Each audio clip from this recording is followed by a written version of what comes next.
God's description of Job is he's a perfect man. Job is the best person on the earth. You know, Job goes through his trials, and at the end of the book, after his well-meaning friends try to indict him, accuse him of doing something wrong, and that being the purpose of his suffering, Job starts to believe what they're saying and starts to try to vindicate himself. And God speaks to Job, and he tells him about wonderful things that only God understands, that Job does not. And you know what Job does? He says, I'm going to put my hand over my mouth as a sign of shame because I've spoken out of turn.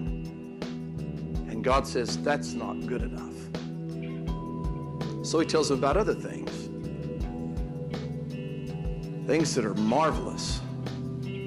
About the behemoth, the Leviathan, that no man can tame, but that God controls and God tames. A picture of Satan that's really brought this affliction on Job. And you know, in that moment, Job says to God, my ear has heard of you, but now my eye sees you.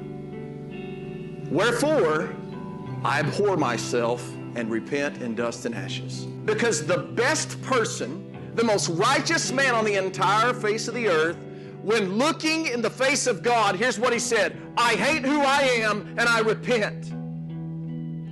So if you think you can stand in the presence of God and say, look how good I am, behold Job.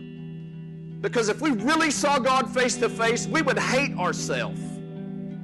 We would fall in contrition and we would repent of our sinfulness. We wouldn't put on this facade that says, look how righteous I am. We would say, I am nothing and you were everything.